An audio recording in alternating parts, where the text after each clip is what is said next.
వందే శంభుం ఉమాపతిం సురగురుం వందే జగత్కారణం వందే పన్నగభూషణం మృగధరం వందే పశూనాం పతిం వందే సూర్య శశాంక వనిహనయనం వందే ముకుంద ప్రియం వందే భక్తజనాశ్రయం చ వరదం వందే శివం శంకరం. ఓం శ్రీ దుర్గామల్లీశ్వరాభ్యాం నమః. ఓం శ్రీ రాధాకృష్ణాభ్యాం నమః. కృష్ణం వందే జగద్గురుం అర్జునం వందే జగదేక వీరం. మనకి ఇప్పుడు కార్తీక మాసం వచ్చేసింది. ఈ కార్తీక మాసంలో మనం ఏ పూజలు చేసుకుంటే మనకి జాతకాలన్నీ కూడా దోషాలుగా ఉన్నటువంటి గ్రహాలన్నీ కూడా శుభస్థానాల్లోకి వెళ్తాయి, దోషాలు పోతాయి, మనకి మంచి ఫలితాలు వస్తాయి అనేటటువంటి దాని మీద మనం ఇప్పుడు మాట్లాడుకుందాం. అయితే ఇప్పుడు మనకి కొన్ని గ్రహాలన్నీ కూడా అరిష్ట స్థాన గతాహ, అరిష్ట స్థానాల్లో ఉంటాయి. వాటిని శుభ ఏకాదశ స్థానాల్లోకి మార్చాలి. ఏ గ్రహాः అరిష్ట స్థాన గతాః తేషాం గ్రహాణాం శుభ ఏకాదశ స్థలాఫలాభ్యాప్త్యర్థం ఏం చేయాలి మనము అంటే, మనకి మన గురువు గారు అయినటువంటి బ్రహ్మశ్రీ చాగంటి కోటేశ్వరరావు గారు ఏం చెప్పారండి, మనకి ఎప్పుడైతే శివుడు పిలవందే అసలు అరుణాచలంలోకి అడుగుపెట్టలేం. అలాగే అరుణాచలంలోకి దర్శనం చేయనటువంటి వాళ్ళంతా కూడా మరి మోక్షాన్ని పొందరా అని ఒక ప్రశ్న ప్రతి పండితుల హృదయాల్లో కూడా ఉంటుంది. అరుణాచలాన్ని మొత్తం మీద ఒక్కసారైనా సరే జీవితంలో వీళ్ళు దర్శించుకోవాలి. ఇది పంచభూతాలతో తయారైనటువంటి ఆలయాలలో, శివ ఆలయాలలో ఒకటి అగ్నితత్వం కలిగినటువంటిది. కాబట్టి మనం కనుక జీవితంలో ఒక్కసారి అరుణాచలాన్ని కనుక దర్శించినట్లయితే అక్కడ మనం మరణించిన తర్వాత చిత్రగుప్తుడే డైరెక్ట్ గా సాక్ష్యం చెప్తాడు. ఎవరికంటే యముడికి. వీళ్ళు అరుణాచలం వెళ్ళారు, మరి వీళ్ళు ఎంత పాపాత్ములైనప్పటికీ కూడా పాపక్షయం చేసేటటువంటి తత్వం ఒక్క అగ్నితత్వానికే ఉంది. ఆ అగ్నితత్వ రూపుడైనటువంటి పరమేశ్వరుడు, అరుణాచలేశ్వరుడు మనకి వీళ్ళు దర్శనం చేసుకుని వచ్చారు, వీళ్ళ పాపాన్నంతటినీ కూడా క్షయం చేశారు అని చెప్పి చిత్రగుప్తుడే స్వయంగా మన యొక్క ఖాతాల్లో తప్పుల ఖాతాల్ని ఆయన రద్దు చేసేస్తాడు. ఇది శాస్త్రవచనం. కాబట్టే మనందరం కూడా ఏం చేస్తున్నారు, అన్నామలై, తిరువన్నామలై వెళ్తున్నారు, అరుణాచలం వెళ్తున్నారు. అయితే అదే పనిగా 10 సార్లు వెళ్ళాల్సినటువంటి అవసరం లేదు. అలాగే పౌర్ణమి రోజులని కొన్ని రోజుల్లో విశేషంగా అక్కడ వాళ్ళ జనం అంతా కూడా ఎక్కువ మంది రావడం వల్ల క్రౌడ్ ఎక్కువైపోయి ప్రమాదాలు జరగడానికి అవకాశాలు ఉన్నాయి. కాబట్టి లైఫ్ టైంలో ఏదో ఒక్కసారి మీరు వెళ్ళండి. అయితే ఈ కార్తీక మాసంలో ఇంట్లో చేసుకోవచ్చు మీరు అరుణాచలేశ్వరుని. అక్కడ వెలిసిన దేవుడు ఎవరండి, అన్నామలై స్వామి. ఈ యొక్క శివుడు మనకేమైంది, బ్రహ్మ నేను గొప్ప అంటే నేను గొప్ప అని చెప్పి బ్రహ్మ విష్ణువు ఇద్దరు కూడా వాళ్ళు తగవులు ఆడుకుంటుంటే వాళ్ళిద్దరి మధ్య కూడా అగ్నితత్వంతో వచ్చినటువంటి ఒక అగ్ని స్తంభం ఇలా పొడుగుతూ వచ్చేస్తుంది.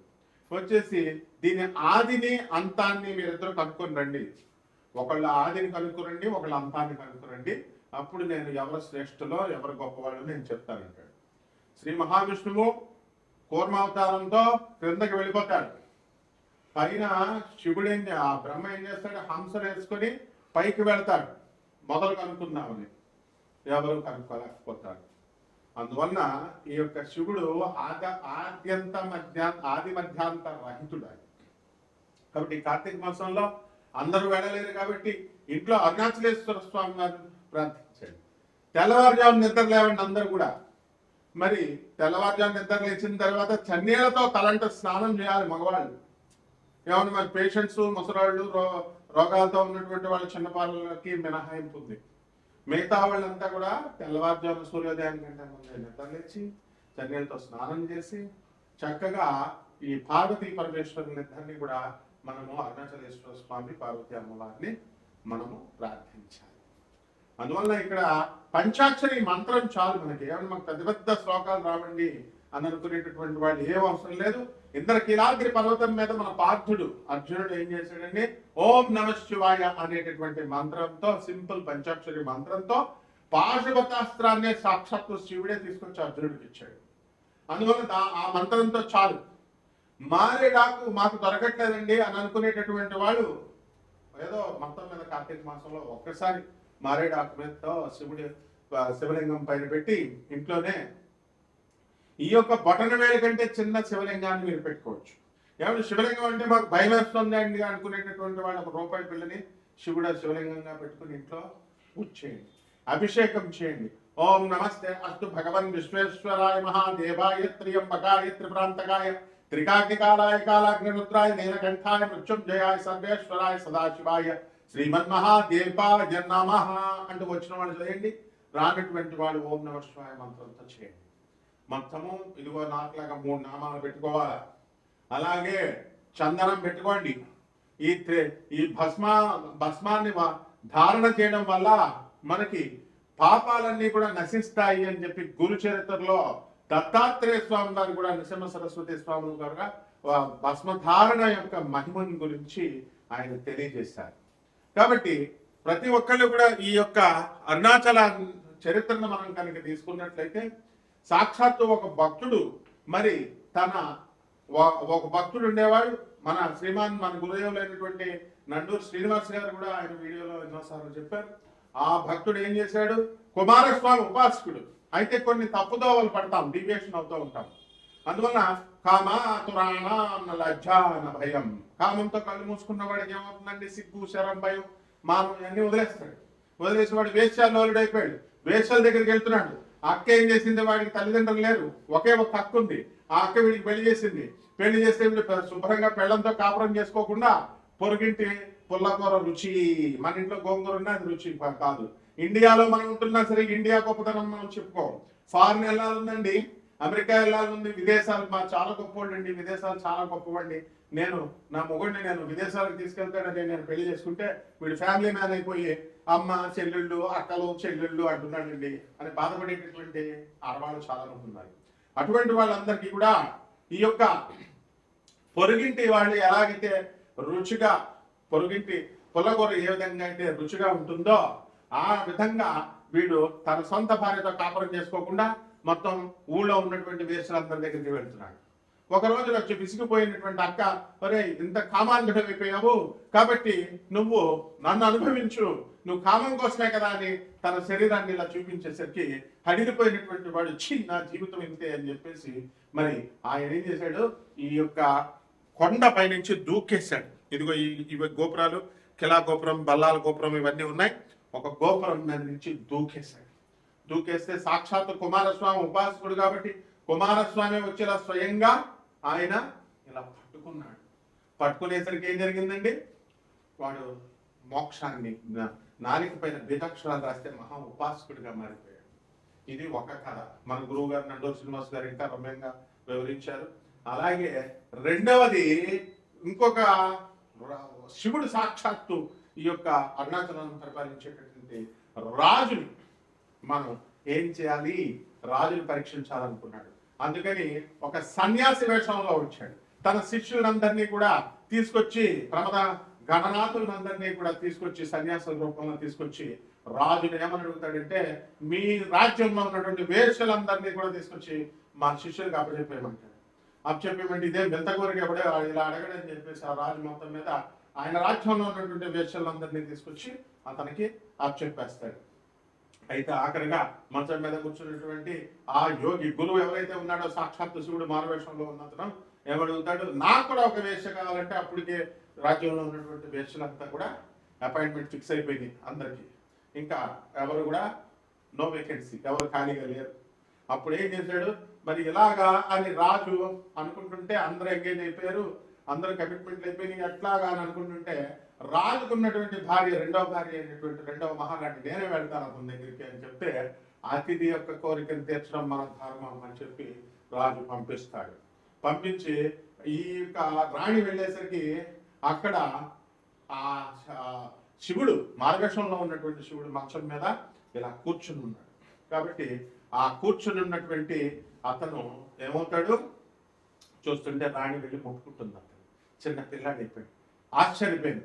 ఆహా, శివుడే వచ్చి, అరుణాచలేశ్వరుడే వచ్చి మరి ఈ పిల్లాన్ని మాకు ఇచ్చాడు అని చెప్పేసి ఆ పిల్లాన్ని తీసుకుని వెళ్ళి చక్కగా ఏం చేస్తుందండి, ఆయన చెప్తుంది, వాళ్ళ భర్తకి రాజుగారికి ఇస్తుంది.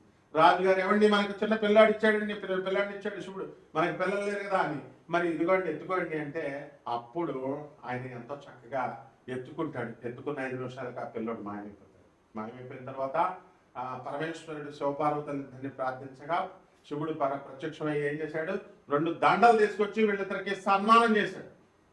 ఎవరికి? రాజుకి భార్యకి 2 దండలు వేసి, నేను మీకు కుమారుడిలాగా వచ్చాను కాబట్టి మీరు నాకు తల్లిదండ్రులు, కాబట్టి నువ్వు చనిపోయిన తర్వాత నేను నీకు పిండం పెడతాను అని చెప్పేసి, బతికుండగా మనం తల్లిదండ్రులకి అన్నం పెట్టాం, ముసలాళ్ళకి అందరికీ కూడా. చచ్చిపోయిన తర్వాత పిండానికి మాత్రం 2 లక్షలు 3 లక్షలు పెట్టి గోకర్ణంలో చేయాలి పిండాలు, పితృదోషాలు పోతాయి. కాళహస్తి వెళ్తే కాలసర్ప దోషం పోతుంది అని కాళహస్తి పూజలు, కాలసర్ప పూజలు, పితృదోషాలు, మోక్షనారాయణ పూజల కోసం లక్షలాది రూపాయలు ఖర్చు పెడతాం. అంతేగాని బతికుండగా ముసలాళ్ళకి రోజు తిండి పెడితే వాళ్ళు ఎంతో జన్మనిచ్చినటువంటి వాళ్ళు ఎంతో మనల్ని సంతోషిస్తారు చూసి అనేటటువంటి ఇంగిత జ్ఞానం మనకి లేదు ఎలాగో. అదేవిధంగా రాజు కూడా ఏం మినహాయింపు కాదు, అందువల్ల శివుడు కూడా ఏం మినహాయింపు కాదు. శివుడు ఏం చేశాడు, నేను నీకు చచ్చిపోయిన తర్వాత పిండం పెడతానని చెప్పి అతను ఇప్పటికి కూడా ఆ పరమేశ్వరుడు ఆ రాజుకి పిండం పెడతాడనమాట.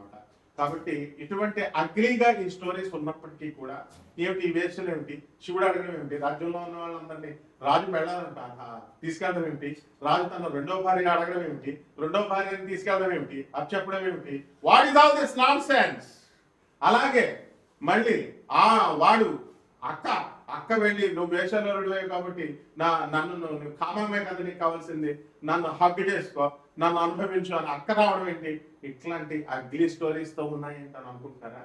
దీనికి సమాధానం ఇచ్చే మొనగాళ్ళు మన గురువు గారు శ్రీమాన్ నండూరు శ్రీనివాస్ గారు చాలా రమ్యంగా మంచి హృదయ రసవత్తరంగా చెప్తారు. కాబట్టి మా గురుదేవులైనటువంటి జాగట్టి గారు కానీ నండూరు గారు కానీ చెప్పిన తర్వాత అరుణాచలం పోలని వెళ్ళిపోతున్నారు జనం. కాబట్టి మీరు కూడా ఆ గ్యాంగ్లోకి అలాగే వెళ్ళమని ఒకే రోజు వెళ్ళమని చెప్పారు వాళ్ళు. కార్తీక మాసంలోనే వెళ్ళిపోయి తమిళియన్స్ అందరికీ ఇబ్బంది పెట్టమన్నారా? వాళ్ళు ఏకంగా స్టేట్లో విడగొట్టేయండి అంటున్నారు, పేర్లే మార్చేయమంటున్నారు మీ దెబ్బకు భయపడి. తెలుగు వాళ్ళు వచ్చేస్తున్నారు బాబు, తెలుగు వాళ్ళు వచ్చి ఇక్కడ దుకాణాలు పాతేశారు, షాపులు పెట్టేశారు, మొత్తం వీళ్ళంతా కూడా మాకు వ్యాపారాలు లేకుండా చేశారు అని చెప్పేసి ఈ స్టేట్ పేరే తమిళనాడు పేరు పెట్టేసేయండి, తిరునామల అని పెట్టండి. Don't call it has Arunachalam అనేటటువంటి స్థాయికి మీరు వెళ్ళిపోతున్నారు. కాబట్టి డోంట్ గో లైక్ దట్. ఈ యొక్క కార్తీక మాసంలో వెళ్లకుండా ఇంట్లో చేయండి, ఇంట్లో తపస్సాధన చేయండి నాయన. కాబట్టి ఈ శివపార్వతులకి ఎవరైతే ఈ అరుణాచలేశ్వరుడికి గంధం, విభూతి, మారేడాకు వేయండి, పారిజాత పుష్పాలు వేయండి. బ్రహ్మదేవుడే మల్లీశ్వర స్వామికి ఈశ్వరుడికి మల్లెపూలతో చేశాడు కాబట్టి శ్రీశైల మల్లికార్జునుడు అన్నాం. అలాగే మన బెజవాడ కనకదుర్గమ్మ దేవాలయంలో మల్లెపూలతో బ్రహ్మదేవుడే పూజ చేశాడు కాబట్టి అక్కడ శివుడిని మల్లీశ్వరుడు అన్నాం, దుర్గా మల్లీశ్వరుడు అన్నాం.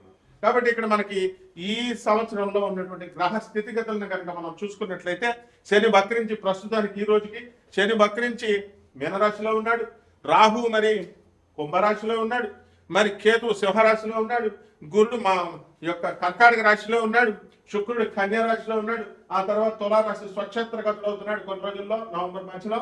ఆ తర్వాత రవి ఇప్పుడు 17వ తారీఖు వరకు 16వ తారీఖు వరకు తులలో ఉన్నాడు, ఆ తర్వాత నీచపట్టి ఉన్నాడు, ఆ తర్వాత వృశ్చిక రాశిలోకి వెళ్ళిపోతాడు.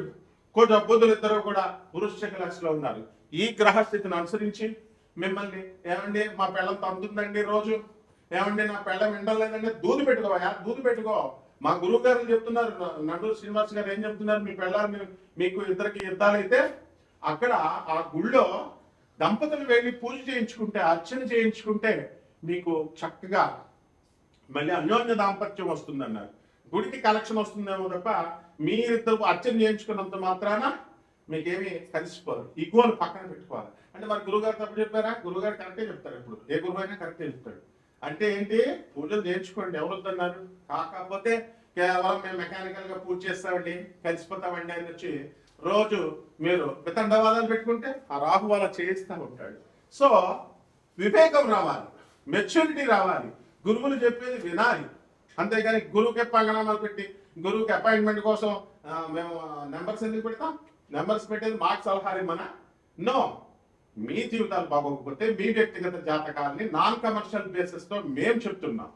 సో ఈ ఛానల్ అందించేటటువంటి అపూర్వ అవకాశం ఏంటంటే నాన్ కమర్షియల్ ఆస్పెక్ట్ తో యుఎస్ఏలో నాసా రిపోర్ట్స్ ఆధారంగా అమెరికన్ గవర్నమెంట్ అది, అమెరికన్ ఆర్మీది అది అంత కష్టపడి వాళ్ళు ఇచ్చేటటువంటి రిపోర్ట్స్ తో పేదవాళ్ళు మీ అందరికీ కూడా మోడర్న్ సైన్స్ ని అప్లై చేస్తూ ఏన్షియంట్ ఆస్ట్రాలజీని, ప్రాచీన జ్యోతిష శాస్త్రాన్ని మిళితం చేసి మేము చెప్తుంటే నెంబర్లు డిస్ప్లే అవుతున్నాయి కదా. ఏ గురువు నెంబర్ అన్నా ఉందా? మరి మా గురువు గారు నండూరు గారు లేకపోతే చాగంటి గారు మన నెంబర్లు పెట్టుకుంటారట. ఓన్లీ మనమే పెడతాం మన నెంబర్. పెడితే మీరు చక్కగా యూజ్ చేసుకోవాలి, అంతేగాని రాత్రి ఫోన్ చేసి తిడుతుంటే సో అది మంచి పద్ధతి కాదు. And you will not be see what will happen, you will be thrown into the hell. So you renovate your life, you renovate the society. మీరు చేయండి.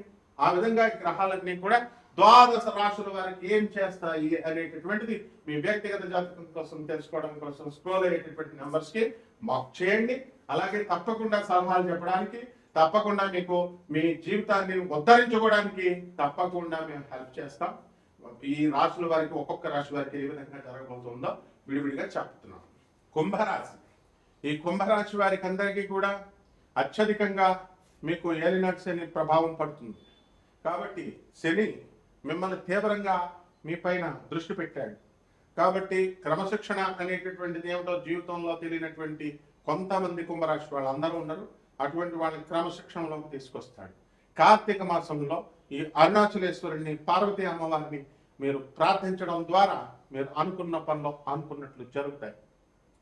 అంటే అరుణాచలం వెళ్ళిపోవడం కాదు. ఇప్పటికే అక్కడ తెలుగు వాళ్ళందరూ చాలా గ్యాంగులు ఉన్నారు. తమిళ వాళ్ళు భయపడిపోయి అరుణాచలం పేరే తీసేయాలా, బస్సుల మీద ఉండకూడదు, తిరునావల్లే అని చెప్పి పెట్టాలా అని చెప్పేసి ఉద్యమాలు చేస్తున్నారు.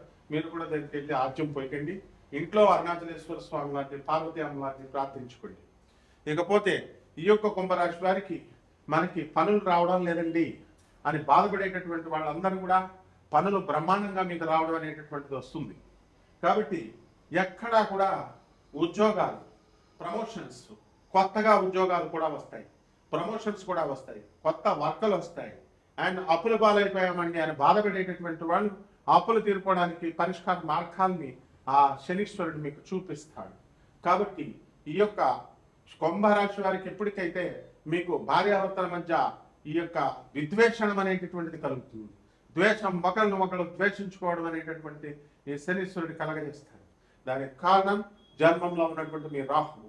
మీ యొక్క అనుమానాస్పదమైనటువంటి వైఖరి, మీ అనుమానాస్పదమైనటువంటి లక్షణాలు మిమ్మల్ని మీరే నమ్ముకోలేనటువంటి పరిస్థితిలోకి ఈ కుంభరాశి వారిని దిగజారుస్తుంది. కాబట్టి గురుడు మొన్నటి దాకా అక్టోబర్ 18 దాకా బ్రహ్మాండంగా ఉన్నాడు. మరి ఇప్పుడు కాలేదా అండి? అక్టోబర్ 18 తర్వాత 6 ఇంట్లోకి వెళ్ళిపోయాడు. 6 ఇంట్లోకి వెళ్ళిపోతే ఎవ్వడు చెప్పాడు మీకు మేలు చేయడని? బ్రహ్మాండంగా చేస్తాడు. ఉచ్చస్థితిగతుడైనటువంటి గురుడు సంపదను కలగజేస్తాడు, శత్రువుల్ని తోలేస్తాడు, లాంగిటివిటీ ఆఫ్ లైఫ్, మీ హార్ట్ అటాక్లు, పారాలసిస్లు రాకుండా మిమ్మల్ని అనుక్షణం రక్షిస్తూ ఉంటాడు. కాబట్టి ఈ యొక్క కుంభరాశి వారికి అందరికీ కూడా మనకి ధనస్థానంలో ఉన్నటువంటి శని వక్రించి ఉండడం వల్ల అప్పులు బ్రహ్మాండంగా వస్తాయి. అన్యాయార్థిత ధనం మీకు రావడానికి అవకాశాలు ఉన్నాయి. అండ్ ఎవరైతే police department, revenue, income tax, commercial tax department లో పనిచేస్తున్నటువంటి వాళ్ళకి ఆమ్యామ్యాలు అధికంగా ఎక్కువగా రావడానికి అవకాశాలు ఉన్నాయి. ప్రమోషన్స్ కూడా రావడానికి అవకాశాలు ఉన్నాయి. ఉన్నత పోస్టులు వచ్చిన తర్వాత మీరు చేసింది ఏమిటి? పేదవాళ్ళకి దానం చేయాలి, అనాథలకి దానం చేయాలి, తర్వాత వికలాంగుల పట్ల జాలి కలిగి ఉండాలి, సాధువులకి దానం చేయాలి. సాధువు వస్తే, బాబాలు వస్తే మాకు డోంట్ బ్రింగ్ బాబాస్ అని చెప్పేసి మేము బార్లకు వెళ్తాం, మేము ఎంజాయ్ చేస్తాం, మేము బాబాలు వస్తే మాకు వైరాగ్యం వస్తుంది అని అనుకునేటటువంటి వాళ్ళందరినీ శనీశ్వరుడు విసిరేస్తాడు. ఇది ఏలినాటి శని సమయం. How closer you come to the supreme consciousness you will be saved that much. అందువల్ల ఎంత దగ్గరగా ఈ యొక్క కార్తీక మాసంలో దైవారాధన కూర్చొని పూజలు చేసేయడానికి కాదు, పసుపులు కుంకాలు, పేదవాళ్ళకి దానాలు చేయాలా, సాధువులకి దానం చేయాలా. This is the main object of the devotion. So ఈ రకంగా ఎవరైతే ఈ కుంభరాశి వాళ్ళు చేస్తారో అటువంటి వాళ్ళందరికీ కూడా బ్రహ్మాండంగా ఉంటుంది. అండ్ పరిహారాల దగ్గరికి వచ్చేసరికి రావి చెట్టు చుట్టూ ప్రదక్షిణాలు చేయండి. శనివారం నాడు ఓం శనేశ్వరాయ నమః అంటూ 108 ప్రదక్షిణాలు చేయండి. అదేవిధంగా దైవారాధన అరుణాచలేశ్వర స్వామిని, పార్వతీ అమ్మవారిని ప్రార్థించండి. ఆ విధంగా శని స్తోత్రాలు చదవండి. శనికి కిలో పావు నల్ల నువ్వులు నల్లని వస్త్రాన్ని పేద బ్రాహ్మణులకు శనివారం నాడు ఉదయం 8 గంటలకు దానం చేసుకోండి. ఇలాంటి కొన్ని పరిహారాలు చేసుకోవడం ద్వారా శని యొక్క తీవ్రత తగ్గుతుంది. శని యొక్క ప్రకోపానికి మీరు పడకుండా ఉండడం జరుగుతుంది. బ్రహ్మాండంగా హరీష్ లాగా మీ యొక్క చరిష్మా పెరుగుతుంది. శుభమస్తు.